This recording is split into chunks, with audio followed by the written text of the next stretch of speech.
의지하여 믿음으로 금을 던져 믿는 자에게 끊지 못한 은혜. 좋은 아침입니다. 오늘도 복된 날, 특별히 말씀과 함께하여 더욱더 은혜가 풍성한 하루가 됐으면 좋겠습니다. 매일 아침 여러분들과 말씀과 더불어서 함께 만나고 있는데요. 우리 교회 이름이 동행교회 아닙니까? 주님과 더불어 동행하는 삶. 그것은 달리 말하면 말씀을 따라가는 삶이라고 봅니다. 여러분 오늘도 말씀과 함께하며 또 주님과 동행하는 귀한 한 날이 되기를 축원합니다. 자, 오늘은 역사 가운데, 이스라엘의 역사 가운데 사사시대의 역사를 또 살펴보려고 합니다. 이제 우리가 또 다음 주가 되어지면 이제 왕정시대의 어떤 역사를 또 살펴볼 거예요. 근데 오늘은 사사시대의 역사를 살펴봅니다. 사사는 누굴까요? 사사들 가운데는 어떤 사람들이 있었을까요? 사사시대 역사의 특징은 또 어떤 것들이 있었을까요? 한번 보겠습니다. 먼저 사사의 의미를 한번 되짚어 보려고 합니다. 히브리어 가운데는 쇼페팀이라는 말로 나와요. 원래 의미는 재판관이라고 하는 그런 의미를 지녔습니다. 그러니까 사사가 하는 중대한 일 가운데 하나는 백성들에게 뭔가 문제가 생겼을 때, 다툼이 생겼을 때 그 재판하는 역할을 했다는 거죠. 근데 재판만 하는 사람은 아니었습니다. 사사는 이스라엘이 가나안 땅을 정복한 후에 왕이 세워지기까지 한동안 지도자가 없었을 때 지도자로 활약했던 인물들, 그 인물들이 바로 사사예요. 사사인데 이스라엘의 종교와 행정과 그리고 군사와 사법에 관여를 합니다. 만약에 전쟁이 난다 하면은 백성들, 이 군사들을 이끌고 나가서 싸워야 되는 군사적인 일도 하고, 아까도 말씀을 드렸지만은 그 혹시 재판해야 될 일이 있으면 재판도 해야 됩니다. 실제로 사사기에 보면은 드보라가 백성들을 갖다가 이렇게 사법적으로 재판하는 이런 그 기록이 남아 있습니다. 그뿐만 아니라 종교적인 측면, 행정적인 측면에서 두루두루 이스라엘의 여러 가지 일들을 관여했던 그런 지도자가 바로 사사예요. 다만 이 사사는 전체 이스라엘을 다스렸다기보다는 요즘으로 친다면 좀 지방 분권이라 그러죠. 지방 자치. 그 당시 12지파가 따로 있었기 때문에 여러 지파가 함께하는 경우도 있었지만 어떤 경우는 그 한 지파 안에서 이 사사가 아까도 말씀드렸던 것, 종교적인 것, 행정적인 것, 군사적인 거나 사법적인 일에 관여를 했다는 거예요. 그러니까 전체 이스라엘을 다스리는 입장은 아니었던 것 같아요. 그래서 어느 지파를 중심으로 활약한 지방 분권의 지도자, 그런 한계를 지니고 있었던 사람이 바로 이 사사입니다. 자, 그렇다면 이스라엘의 사사들과 그 활약상을 한번 살펴보겠습니다. 제일 먼저 나오는 사사가 이제 온니엘인데요. 온니엘부터 저 뒤에 나중에 사무엘까지 쭉 한번 살펴보겠습니다. 자, 온니엘은 첫 번째 사사입니다. 그 지파를 따진다면 유다 지파예요. 여러분, 유다 지파는 이스라엘의 역사 속에서 가장 큰 영향력을 끼친 지파입니다. 나중에 후일에 다윗이 유다 지파에서 그 왕이 되지 않습니까? 그 다음에 아브라함의 후손이며 다윗의 후손으로 오시는 예수님이 혈통으로 따진다면 유다 지파에서 나신 분이거든요. 그뿐만 아니라 이스라엘 역사 속에 중요한 일들을 갖다 이 유다 지파가 많이 차지해요. 그리고 다윗 이후에 남유다의 왕들은 다 이 유다 지파 출신이에요. 거의 다가 유다 지파 출신입니다. 그만큼 유다 지파가 끼치는 영향력이 컸는데 이 온니엘이 바로 유다 지파 출신이에요. 40년 동안 활약을 합니다. 온니엘에 대해서 특별히 우리가 관심 가져야 될 것은 갈렙의 사위였다는 거예요. 갈렙의 사위. 그래서 그 당시 드빌이라고 하는 곳이 있는데 갈렙이 그 드빌을 갖다가 정복하는 그 사람을 갖다가 내 사위로 삼겠다. 그랬을 때 그 가나안 정복 전쟁이 한참 진행되고 있을 때 그야말로 그 전쟁에 나가서 결국에는 성공을 하는, 승리하는 사람이 바로 이 온니엘이거든요. 그래서 갈렙의 딸 악사를 갖다 자기 아내로 삼게 됩니다. 자, 메소포타미아 왕을 물리쳤어요. 여러분, 사사시대에 참 안타까운 것은 사사시대의 역사는 가나안의 정착의 역사라고 보면 됩니다. 가나안 정복의 역사가 여호수아서에 나온다면 가나안 땅의 정착의 역사가 사사기에 나와요. 예. 여러분 우리가 교회 새신자가 와서 등록을 하잖아요. 그러면 당연히 우리 교회 신자로서 등록이 되어 있습니다. 그러나 아직까지 서류적으로는 등록이 되고 행정적으로는 등록이 돼서 우리 교인이라고 하지만 그분이 우리 교회에 완전히 뿌리를 내려서 정말로 우리 교회를 사랑하고 우리 교회를 잘 섬기는 정말 좋은 일꾼이 되려고 한다면 시간도 필요하고 또 기존의 사람들이 관심을 많이 기울여줘야 됩니다. 그래갖고 정말 우리 교회에 와서 온전히 믿음의 뿌리를 내릴 수 있도록 도와줘야 되는 거예요. 그러기까지는 시간이 필요한 거죠. 여러분 여호수아 당시에 가나안 땅을 정복했지만 아직까지 전쟁이 완전히 끝난 것도 아니고 곳곳마다 블레셋도 아직도 버티고 있지요. 그다음에 예루살렘 지역에는 아직 여부수 족속이 버티고 있죠. 좀 강대한 민족들이 아직도 여전히 버티고 있어요. 그래서 아직까지 전쟁은 끝나지 않은 가운데 있고 그 땅에 들어와서 이제 역사가 짧기 때문에 이스라엘 백성들이 뿌리를 내리기까지는 많은 시간이 필요했던 거예요. 더더욱이나 그 땅을 주신 분이 누굽니까? 하나님이시잖아요. 하나님이 약속하셔서 가나안 땅을 약속의 땅이라고 했잖아요. 하나님이 약속하셨고 그 약속하신 대로 이스라엘 백성들에게 주셨단 말이죠. 그렇다면 여러분 그 땅을 주신 분이 하나님이라면 그 땅을 계속 누리면서 그 땅에서 주인 역할을 제대로 하려고 한다면 그 땅을 주신 분 하나님 그분과의 관계를 잘 맺어야 되는 겁니다. 그런데 여러분 정말 처음에 가나안 땅을 갖다 정복할 당시 즉 여호수아와 그 시대의 어떤 앞장선 그 장로들 그 지도자들이 살아있을 때만 하더라도 정말로 하나님을 잘 섬겼던 이스라엘이었어요. 그런데 세월이 흘러가니까 그 땅을 하나님께서 주셨다는 그 기억이 사라지는 거예요. 광야 생활에 그 어려웠던 그 과정들에 대한 것도 잊혀져 갑니다. 그 광야 시대의 그 어려운 가운데도 하나님께서 기적적으로 그들을 이끄셨고 가나안 땅을 갖다가 차지할 수 있도록 하나님이 역사하셨던 지나간 세월의 하나님의 어떤 손길, 하나님의 은혜, 그것을 갖다 사람들이 까마득하게 잊어버리고 있는 거예요. 그러다 보니까 여러분 하나님보다는 그 땅 백성들이 원래 섬기고 있었던 다른 우상들, 그런 우상들을 갖다 섬긴다든지 이런 죄악에 빠져들기 시작합니다.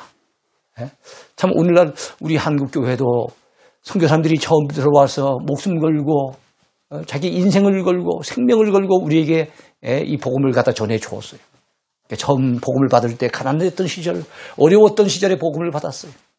일제시대를 거치면서 6.25 동란을 거치면서 그 어려웠던 시절에 하나님이 주시는 놀라운 그 은총을 경험했고 축복을 경험했고 그 하나님의 도우심의 손길을 경험해서 지나간 날들 동안에 신앙생활했던 분들은 정말로 그 간증거리가 절절한 그 간증거리가 많았던 분들이에요.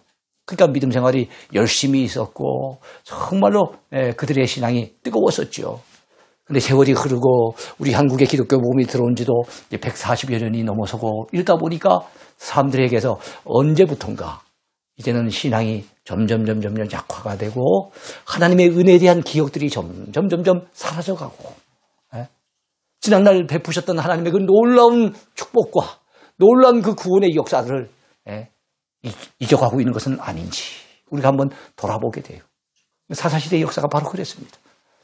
사사시대 종종 등장하는 사사시대를 갖다가 어떻게 보면 규정하는 굉장히 중요한 말씀 중에 하나가 있는데 그 땅에 이스라엘에 아직 왕이 없으므로 사람들이 자기 소견에 옳은 대로 행하였더라 그랬어요.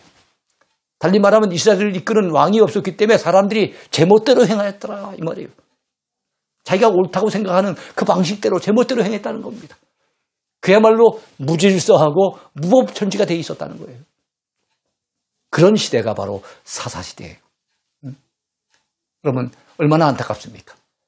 그러니까 온전히 그 땅에 뿌리를 내리지 못하고 있는 거예요. 그러니까 하나님께서 그들로 하여금 정신을 차리게 하기 위해서 하나님 택한 백성들이 정신을 차리지 않을 때는 때로는 전염병으로, 때로는 전쟁을 통해서, 때로는 기근을 통해서 여러 가지 징벌을 내리시잖아요. 그러니까 오늘날 우리가 참 이 코로나 상황을 만나고 있는 것도 이게 우연이 아니지 않습니까? 분명히 뭔가 하나님의 뜻이 있다고 우리는 그렇게 믿고 있잖아요. 마찬가지로 그 당시에 이스라엘 백성들이 하나님을 떠나서 범죄하고 우상 숭배하고 하나님의 은혜를 까마득하게 잊고 있을 그 당시에 우리 하나님께서는 주변에 있는 다른 나라들, 다른 민족을 일으켜가지고 이스라엘을 갖다가 공격하도록 침공하도록 하나님이 그렇게 역사하신 거예요. 예. 그래서 제일 먼저 쳐들어왔던 나라 왕이 메소포타미아. 메소포타미아 왕 구산 리사다임. 나라도 이름이 길지만 왕 이름도 참 길죠. 구산 리사다임. 예. 바로 그 구산 리사다임을 갖다가 격파를 하고 이스라엘을 건져낸 사람이 누구예요? 첫 번째 사사인 온니엘이었다는 거예요. 온니엘. 예. 그래서 하나님은 이 사사기를 보면 그래요. 예. 하나님을 떠나서 하나님의 은혜를 잊어버리고 우상숭배하고 범죄 타락하게 됐을 때 하나님의 징벌을 내리시고, 징벌을 내리시면 그제서야 하나님 찾고 막 살려달라고 애원하면서 회개하고, 그러면 하나님이 구원자, 사사를 구원자라고도 표현했어요. 구원자 사사를 세우시고, 그 사사가 다스리는 동안은 또 태평한 세월이 되어지고 그 나라가 안정을 되찾고, 또 살만하니까 또, 그래서 사사기에 자주 나오는 말이 뭔가 하면 또 다시 이런 말입니다. 또 범죄하고 다시금 타락하고. 야, 사람이 이상하죠. 참 사람의 어떤 기본적인 죄악성, 그것이 바로 좀 살만하면은 하나님을 잊어버리고 제멋대로 행하려고 하고, 세상의 쾌락에 푹 빠져서 살려고 하고 하는 이런 어떤 죄악된 본성이 사람에게 있는 것 같아요. 사사기의 역사를 통해서도 우리 많이 느껴봅니다. 하나님이 정말 사사를 보내셔가지고 구원해 주시고 정말 평안을 갖다가 허락해 주셨으면 계속해서 그 신앙을 유지하면 좋겠는데, 좀 살만하면 또 넘어지는 거예요. 그러니까 성경은 선줄로 생각하는 자는 넘어질까 조심하라 그랬잖아요. 잘 나갈 때 조심해야 됩니다. 형통할 때 교만해지지 않도록 우리가 조심을 해야 되겠죠. 자, 두 번째 사사입니다. 이번 째 사사는 왼손잡이 사사입니다. 베냐민 지파 출신이에요. 80년 동안, 그러니까 사사기에 나와 있는 사사들 가운데 가장 오랫동안 맹활약을 합니다. 이 사람이 바로 에훗이에요. 자, 모압왕 에글론을 격파하고 이스라엘을 건져냅니다. 이 에훗이라고 하는 사사, 우리가 잊을 수 없죠. 3대 사사는 삼갈입니다. 세 번째 사사, 우리가 기억하기 좋도록 3대 사사 이렇게 생각하면 되겠죠. 삼갈이에요. 삼갈은 아나세의 아들이라고 나왔습니다. 어느 지파라는 얘기는 없어요. 소모는 막대기로 블레셋 군대 600명을 물리치고 나라를 건지는 일에 기여합니다. 소모는 막대기. 그러니까 참 하나님이 함께 하시면은 소모는 막대기도 나라를 건져낼 수가 있고, 그야말로 모세 그 별것 아닌 지팡이도 민족을 건져낼 수가 있고, 하나님이 함께 하시면 다윗이 들고 있었던 물맷돌 그 몇 개, 그거 가지고도 나라를 건져낼 수가 있는 거예요. 그러니까 하나님이 함께 하시느냐 그렇지 않느냐, 이게 정말 중요하죠. 자, 드보라입니다. 드보라는 특징이 있는 사사예요. 왜냐하면 유일한 여자 사사이기 때문에.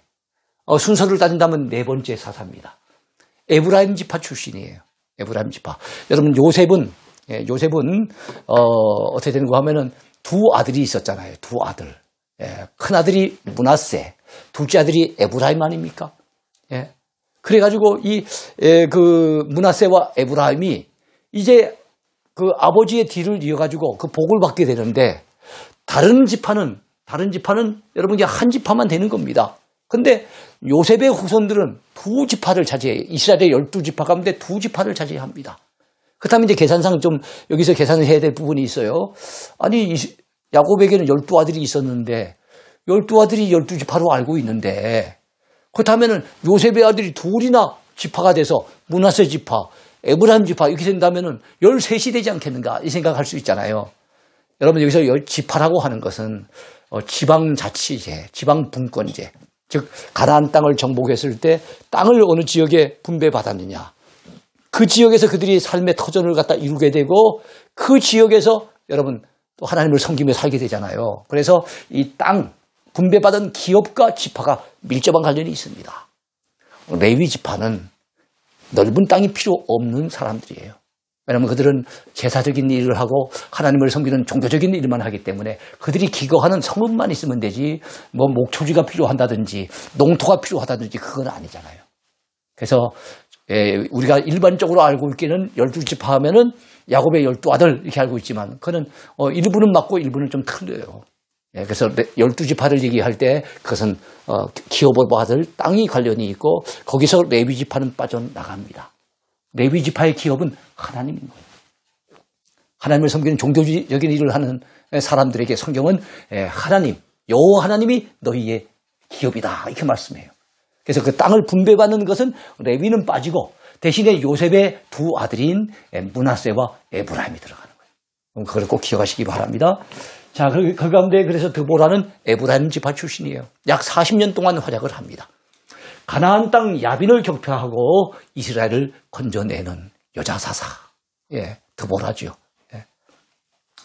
자, 이번엔 기드온입니다. 5번째 사사인데 제일 그 당시에 인기가 높은 사사였어요. 300명밖에 안 되는 적은 수의 군사를 이끌고서 정말로 미디안에 엄청난 군대를 물리친 거예요. 예. 므낫세 지파 출신입니다. 예, 요셉의 후손이라 볼 수 있겠죠. 40년 동안 활약을 했어요. 성경에는요 40이라고 하는 것이 참 많이 나와요. 모세도 40년 동안 광야에서 그런 80세에 부름받아서 120세까지 40년 동안 하나님 앞에서 사역을 감당했고요. 그 다음에 사울 왕 40년, 다윗 왕 40년, 솔로몬 왕 40년, 다 40년 동안씩 왕으로서 다스렸어요. 그것뿐만 아니라 아까 온니엘도 그랬고, 그 다음에 기드온도 그랬고, 조금 전에 드보라도 그랬고, 다 40년 동안도 사사를 하잖아요. 그래서 이 40년이라고 하는 것은 다 모든 사람에게 동일한 것은 아니지만 하나님께서 한 민족을 훈련시키는 광야 40년 아니면 한 사람에게 어떤 기회를 왕으로서 기회를 주시는 40년 뭔가 이 40년이라고 하는 것은 상당히 의미가 있는 그런 기간이라고 여러분 참고하시기 바랍니다. 자, 300명 요사를 이끌고 미디안 왕 세바와 살문나를 물리치고 이스라엘을 건져냅니다. 그 당시 그들이 가졌던 그 무기라 그럴까요? 무기가 뭐겠습니까? 별것 없었어요. 항아리 속에 횃불을 감춰놨죠. 그래서 항아리를 깨는 순간에 횃불이 환하게 비치니까 미디안 용사들이 밤에 깜깜하게 잠자고 있다가 항아리 소리와 함께 밝은 빛이 비치고 그런데다가 나팔을 불어대니까 전부 다 일어나서 혼비백산 정신을 못 차리고 누가 아군인지 누가 적인지 이걸 구분을 못 해가지고 자기들끼리 막 죽이고 죽는 이런 일들이 벌어지잖아요. 하나님이 함께 하시니까 300명 용사를 가지고도 큰 승리를 거두게 됩니다. 이게 기드온이에요. 그래서 그 당시 이스라엘 백성들은 뭐라 그럽니까? 기드온 보고 당신과 당신의 아들과 당신의 손자가 우리를 다스려 달라고. 여러분 얼마나 인기가 있었으면 아직까지 왕제도가 없는 그 사사시대에 그 아들도 손자도 우리를 다스려달라고 백성들이 요구를 했겠습니까? 그 정도로 기드온이 그랬어요. 그런데 여러분 어쨌든 그 당시 왕이 없던 시절입니다. 그러다 보니까 사람들이 제멋대로 행했는데 여러분 사실 이스라엘에 왕이 없었던 건 아니잖아요. 하나님이 그들의 왕이셨던 거예요. 사람들 그거를 잊어버리고 있었던 겁니다. 돌라를 보겠습니다. 이 사람은 이사갈 지파 출신이에요. 23년 동안 활약을 했습니다. 도도의 손자이며 부하의 아들입니다. 자, 여러분 한번 보세요. 23년 동안 활약을 했다는데 그 활약한 내용이 별로 보이지 아니하고 도도의 손자이며 부하의 아들이다. 그래서 할아버지 이름, 아버지 이름만 언급이 된 걸 보면은 이 시대 좋게 얘기하면 이 시대는 비교적 평화로운 시기였다. 또 나쁘게 얘기하면 이 사람은 별로 나라를 건지고 큰 업적을 세운 이런 역할을 별로 하지 못한 인물이다. 이렇게 보는 거예요. 사실 기드온 이후에 삼손에 이르기까지 거의 그런 사람들이 많습니다. 한번 볼까요? 야일도 비슷합니다. 길르앗 사람입니다. 22년 동안 활약을 했어요.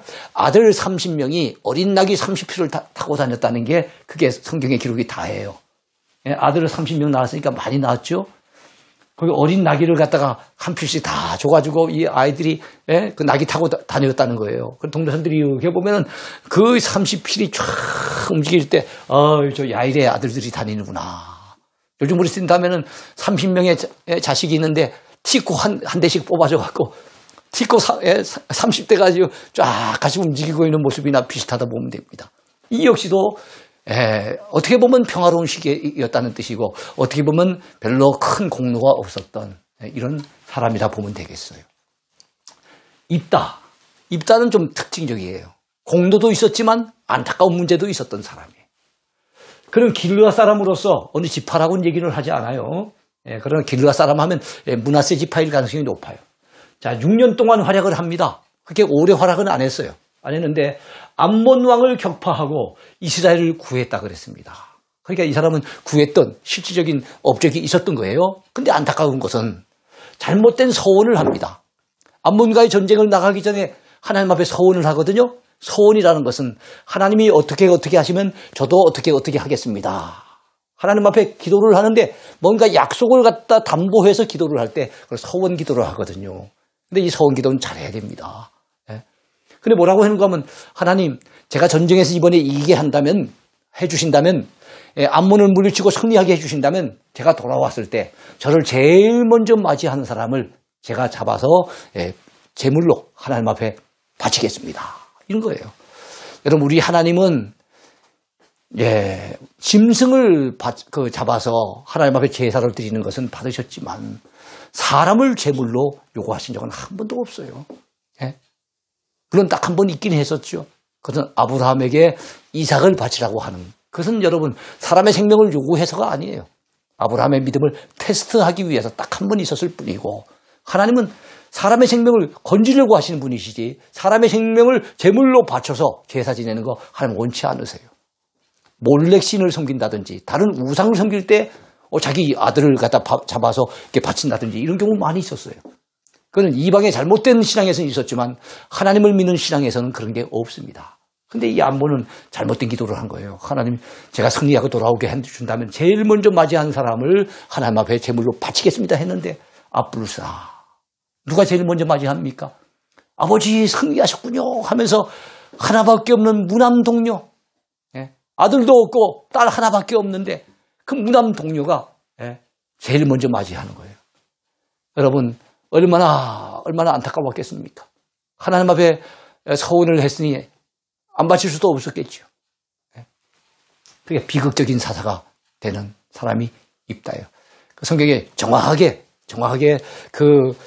딸을 갖다 제물로 바쳤다 이런 표현은 없어요. 그런데 그 지역의 여인들이 그 딸을 위해서 애곡했다는 걸 보면은 그 딸이 살아있는 것 같지는 않아요. 그 딸을 안타까워가지고 같이 울어주는 사람이 있는 걸 보면은 참 안타까운 사건의 연루자가 이 바로 입다입니다. 입다. 오늘은 입산을 한번 보겠습니다. 입다하고 이름이 비슷하죠? 입산은 베들레헴 사람이에요. 7년 동안 활약을 합니다. 아들 30명과 딸 30명, 자식을 많이도 뒀어요. 근데 특이한 것은 다 그 이스라엘 민족 가운데 누구를 갖다가 며느리를 삼거나 사위를 하는 경우가 없이 다 국제 결혼을 시켰다고 하는 여러분 이방 민족하고 결혼을 시키게 되어진다면 아무래도 잘못된 어떤 신앙이 유입될 수 있잖아요. 그러니까 하나님이 기뻐하시는 방법은 아닌데 이 입사는 이렇게 국제 결혼을 갖다 많이 시켰어요. 그러고 보면은 그 시대의 사사들은 뭔가 영적으로 좀 무너져 있는 영적으로 뭔가 좀 타락한 그런 사사들이 아니겠나 이 생각을 해봅니다. 다 결혼시키고 난 다음에 입사는 뭐 했을까요? 아마 산에 들어가서 입산수도 하지 않았겠나. 뭐 이렇게 예상이 됩니다. 자, 엘론을 한번 보겠습니다. 10년 동안 활약을 했어요. 아얄론의 장사가 됩니다. 아얄론. 그 여호수아가 기도할 때 태양아 너는 기브온 위에 머무르라. 달아 너는 아얄론 골짜기 위에 그리할지어다 할 때 그 아얄론. 여기에 장사됐다. 자, 죽은 얘기 외에는 뭐 특별한 기록이 없는 걸 보면 이 사람도 별로 활약을 펼치지 못했던 평범한 사사였다 하는 것을 알 수 있어요. 압돈입니다. 비라돈 사람이며 신렐의 아들이에요. 아들 40명과 손자 30명이 어린 낙이 70회를 타고 다녔다. 이거 역시도 좋게 봐준다면 참 평화로운 시기에 사사를 했다. 나쁘게 본다면 별로 큰 활약을 남기지 못한 평범한 사사였다 하는 것을 알 수가 있습니다. 삼손입니다. 삼손. 단지파 출신이에요. 사사들 가운데 단지파 출신은 유일합니다. 그의 고향은 소라입니다. 소라 땅 사람이고요. 그의 아버지 이름이 마노아입니다. 그리고 나시린이었어요. 나시린. 여러분 나시린은 하나님 앞에 뭔가 소원하는 것이 있어서 그 소원 기간 동안에는 그 나시린으로 지켜야 될 규례가 있지요. 민수기 같은 데 보면은 머리를 깎지 아니하고 그다음에 또 뭐를 하면 안 됩니까? 시신에 손을 대면 안 되고 또 뭐를 해서는 안 됩니까? 우리 세 가지가 있지 않습니까? 예. 포도주나 독주를 마시면 안 된다. 이것이 나시린이 꼭 지켜야 될 부분 아니겠습니까?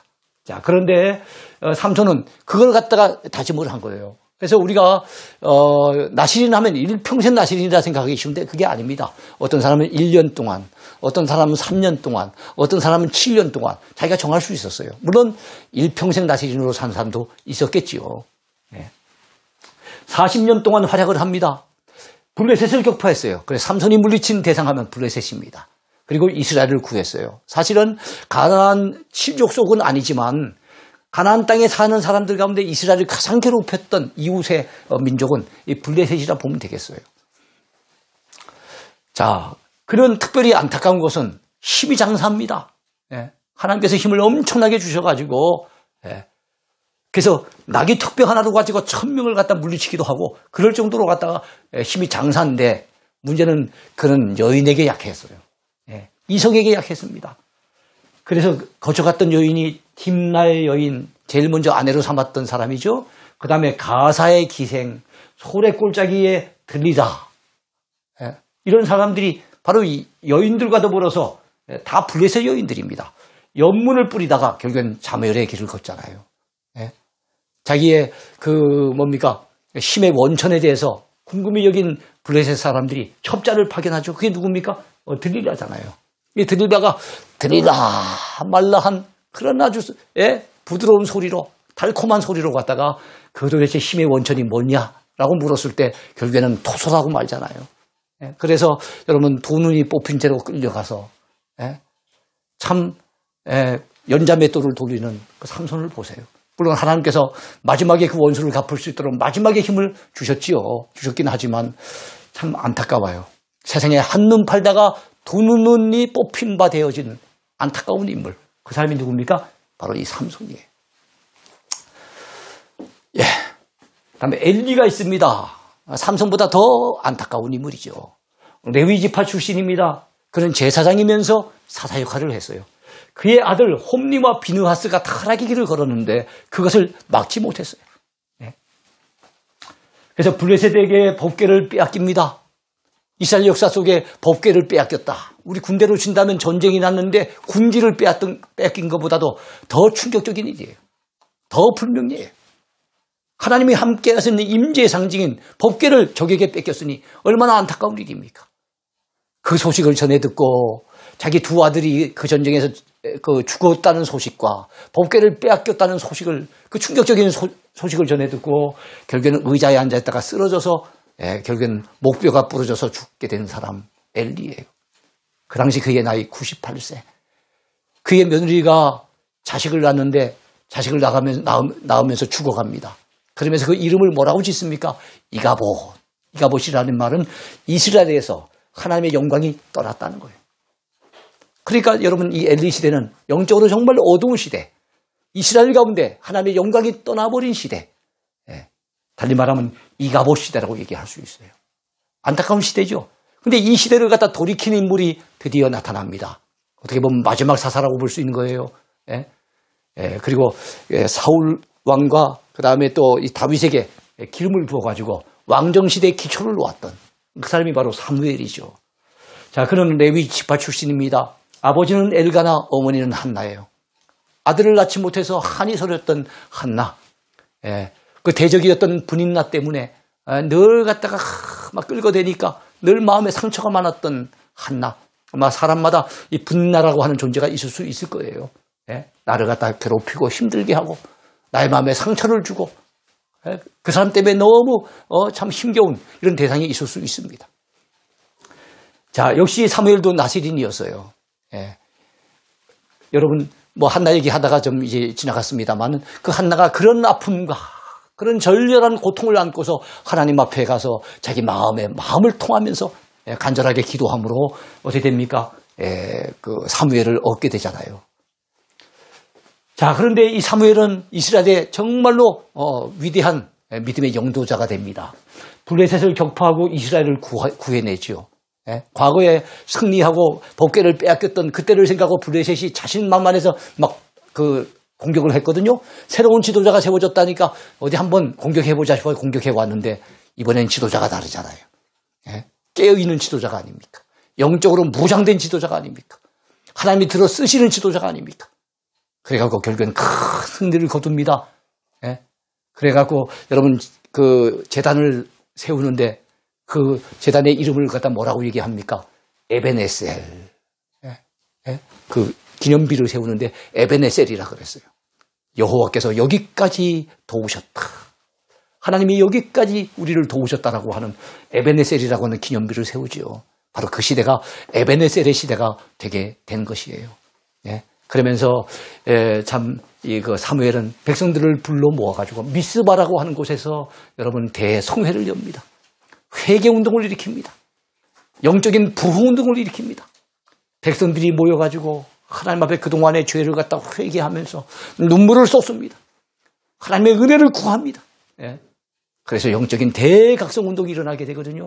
성경에 나타나 있는 3대 부흥회 가운데 하나예요. 예? 3대 부흥회 가운데 가장 먼저 나오는 부흥회가 바로 미스바 대성회예요. 요즘도 이런 표현을 종종 쓰지 않습니까? 두 번째 나오는 부흥회가 에스라를 중심으로 해서 예루살렘의 수문 앞 광장에서 초막절 일으켰던 초막절 사경회. 두 번째 부흥회고요. 세 번째 부흥회는 하루에 3,000명씩 5,000명씩 돌아왔던 베드로가 막 설교를 할 때 놀라운 그 회개의 역사가 일어나지 않습니까? 예루살렘에서의 부흥회. 이렇게 성경에 3대 부흥회가 있는 거예요. 그 가운데 첫 번째가 사무엘을 중심으로 일어난 미스바 대성회입니다. 사무엘이 바로 이런 인물이에요. 사울과 다윗에게 기름을 부어 이스라엘의 왕정 시대를 열어갔던 인물. 그가 바로 사무엘입니다. 여러분 예전에 버스를 타고 가거나 아니면 택시를 타고 갈 때 보면은 거기에 기도하는 한 소녀가 기도하는 모습이 있는데 그 옆에 보면은 오늘도 무사히라고 적혀 있어요. 요즘은 자주 안 보입니다만 예전에 차를 타면 그런 걸 여러분 종종 보셨을 겁니다. 그게 소녀가 아니고 소년입니다. 소년 사무엘이에요. 근데 왜 소녀처럼 보입니까? 나시린이니까. 머리를 자를 수 없으니까. 머리를 기르니까 소녀처럼 보이지만은 어린 소년 사무엘인 거예요. 사무엘이 기도하는 모습입니다. 그 옆에 오늘도 무사히라고 하는 말 여러분 기억나실 거예요. 그래 우리도 사무엘처럼 이 시대에 깨어있는 주님의 일꾼이 되십시다. 기도하는 일꾼이 되십시다. 그리고 주변에 선한 영향력을 끼쳐서 나로 인해서 내 가정이 변화되고 나로 인해서 우리 교회가 새로워지고 나로 인해서 이 사회가 여러분 새롭게 개혁되어지는데 뭔가 하나님의 미랄처럼 쓰임받는 오늘의 이 시대의 사무엘 같은 그런 인물이 다 되기를 소원합니다. 오늘 강의 여기까지입니다. 감사합니다.